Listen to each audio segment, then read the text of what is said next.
नमस्कार दोस्तों, आपका इस चैनल पे बहुत बहुत स्वागत है। दोस्तों, आज के दिन भर की खबरों को हम देखेंगे इस वीडियो में एक सिरे से। तो चलिए शुरू करते हैं।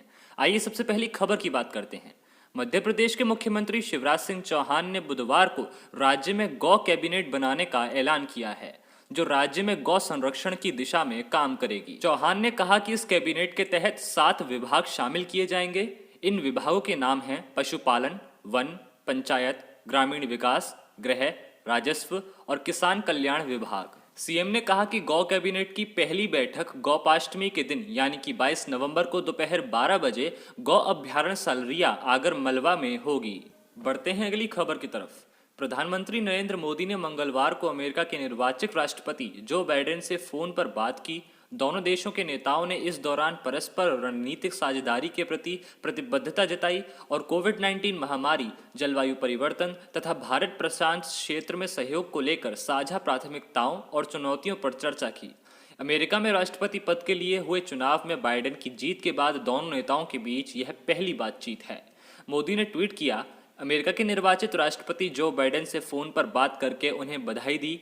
हमने भारत अमेरिका रणनीतिक साझेदारी के प्रति प्रतिबद्धता दोहराई और कोविड-19 महामारी, जलवायु परिवर्तन तथा भारत प्रशांत क्षेत्र में सहयोग पर साझा प्राथमिकताओं और चुनौतियों पर चर्चा की। प्रधानमंत्री ने अमेरिका की निर्वाचित उपराष्ट्रपति कमला हैरिस को भी बधाई दी। उनकी सफलता भारतीय अमेरिकी समुदाय के लिए गर्व और प्रेरणा की बात है। यह समुदाय भारत अमेरिका संबंधों की मजबूती का महत्वपूर्ण स्रोत है। बढ़ते हैं अगली खबर की तरफ। भारत ने मंगलवार को इस बात का खंडन किया है जिसमें एक चीनी प्रोफेसर ने कहा था कि लद्दाख में सीमा विवाद के दौरान हुई झड़प में चीनी सेना ने भारतीय सैनिकों को हराने के लिए माइक्रोवेव हथियार का इस्तेमाल किया था। भारत के आधिकारिक सूत्रों ने चीनी प्रोफेसर के इस दावे को फर्जी करार दिया है।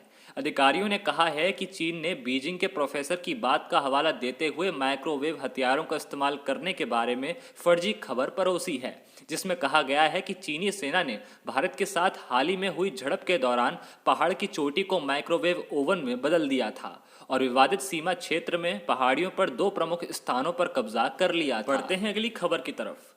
कांग्रेस के वरिष्ठ नेता व पूर्व केंद्रीय मंत्री कपिल सिब्बल के बयान के बाद कांग्रेस पार्टी में रार तेज होती जा रही है। लोकसभा में विपक्ष के नेता अधीर रंजन चौधरी ने सिब्बल पर निशाना साधते हुए कहा कि जो लोग कांग्रेस की उपेक्षा कर रहे हैं और शर्मनाक गतिविधियों में लिप्त हो रहे हैं, वह दूसरी पार्टी ज्वाइन कर सकते हैं या फिर अपनी पार्टी बना सकते हैं। उन्होंने कपिल सिब्बल का नाम लिए बगैर कहा है कि ऐसे नेता जो गांधी परिवार के करीबी हैं, मुद्दों को उनके सामने रखने के लिए स्वतंत्र रहे हैं। पश्चिम बंगाल में पत्रकारों से बात करते हुए अधीर रंजन चौधरी ने कहा, अगर कोई नेता सोचता है कि कांग्रेस उसके लिए सही पार्टी नहीं है तो वो नई पार्टी बना सकते हैं या कोई और पार्टी ज्वाइन कर सकते हैं, लेकिन उनको इस तरह की शर्मनाक गतिविधियों में लिप्त नहीं होना चाहिए जिससे कांग्रेस पार्टी की विश्वसनीयता पर सवाल खड़े हों। बढ़ते हैं अगली खबर की तरफ। दक्षिण भारत के लक्ष्मी विलास बैंक और महाराष्ट्र के मनता अर्बन कोऑपरेटिव बैंक भी अब मुसीबत में हैं। इसके साथ ही तमाम लोगों में बैंक में जमा अपने पैसे को लेकर चिंता बढ़ गई है। आइए जानते हैं कि किसी बैंक में अपना रखा पैसा कितना सुरक्षित है, यानी बैंक डूबने पर आपको कितनी रकम मिल सकती है। गौरतलब है कि लक्ष्मी विलास बैंक की वित्तीय स्थिति बेहद खराब हो चुकी है। भारतीय रिजर्व बैंक ने लक्ष्मी विलास बैंक से निकासी पर अंकुश लगाते हुए कहा है कि उसके खाता धारक 16 दिसंबर तक अपने खातों से 25,000 रुपए से अधिक की निकासी नहीं कर पाएंगे। इस बैंक का दूसरे बैंक डीबीएस बैंक इंडिया में विलय का भी निर्णय लिया गया है। इससे पहले यस बैंक और Punjab and Maharashtra cooperative bank के परेशानी में पड़ने की वजह से भी ऐसी रोक लगाई गई थी। इन घटनाओं को देखते हुए दूसरे बैंकों के ग्राहकों में भी चिंता काफी बढ़ जाती है। देश के सभी बैंक, चाहे वे सार्वजनिक क्षेत्र के हों या निजी क्षेत्र के, सीधे आरबीआई की निगरानी और नियम से चलते हैं। केंद्र सरकार ने सहकारी बैंकों को भी अब रिजर्व बैंक के नियंत्रण के दायरे में ला दिया है। पहले इन पर राज्यों की सहकारी समितियों का नियंत्रण होता था। इस तरह सभी कॉमर्शियल बैंक जैसे कि पब्लिक सेक्टर के बैंक, छोटे वित्तीय बैंक, क्षेत्रीय ग्रामीण बैंक आदि के लिए नियम कायदे समान हैं। उन पर कई तरह के अंकुश लगाए गए हैं। जैसे अभी तक की दरों के लिहाज से देखें तो हर बैंक को अपनी पूरी जमा का 3% नकद आरक्षी अनुपात यानी कि CRR और 18% वैधानिक तरलता अनुपात यानी कि SLR के रूप में रिजर्व बैंक के पास रखना होता है। यानी वह पूरी जमा रकम को लोन आदि के रूप में वितरित नहीं कर सकते। इसी तरह बैंकों को अपने बही खाते में करीब 9% का पूंजी पर्याप्त अनुपात यानी कि CAR रखना होता है।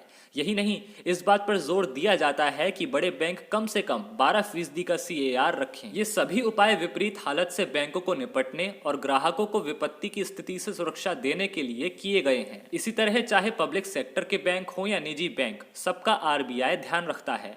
कोई भी बैंक यदि विफल होने लगता है तो तत्काल रिजर्व बैंक उसे संभालने की कोशिश में लग जाता है। Yes bank, global trust bank और PMC के मामले में हमने ऐसा देखा है। वैसे तो ग्राहक को यह पता नहीं चल सकता है कि कब कोई बैंक विफल होने की ओर बढ़ रहा है। इसकी एक वजह यह भी है कि भारत में ऐसे उदाहरण कम ही देखे गए हैं कि कोई बैंक विफलता की वजह से बंद हुआ हो। सभी मुश्किल वाले बैंकों को RBI किसी न किसी तरह से बचा लेता है। लेकिन अगर आपको सतर्क रहना है तो ऐसे बैंकों में पैसा जमा करने से बचे जिनका NPI बहुत ज्यादा हो और पूंजी पर्याप्तता अनुपात बेहद कम हो। एक उपाय यह भी हो सकता है कि आप 2-3 बैंकों के खातों में अपनी जमा पूंजी रखें। किसी बैंक के विफल होने पर 5 लाख रुपए तक की जमा राशि का बीमा कवर होता है। पहले यह सिर्फ 1 लाख था, लेकिन इस साल फरवरी में मोदी सरकार ने इसे बढ़ाकर 5 लाख किया है। वित्त मंत्री निर्मला सीतारमण ने इस साल का बजट पेश करते समय इसका ऐलान किया था। इस बीमा का मतलब यह है कि आपकी बैंक में जमा राशि चाहे कितनी ही क्यों ना हो, आपको वापस सिर्फ 5 लाख रुपए ही मिलेंगे। यह 5 लाख रुपए वापस करने की गारंटी सरकार देती है। तो दोस्तों, ऐसी खबरों को जानने के लिए आप इस चैनल को सब्सक्राइब कर सकते हैं, साथ ही साथ बेल आइकन को प्रेस कर सकते हैं ताकि अगली खबर की नोटिफिकेशन सबसे पहले आपके फोन पर आ जाए।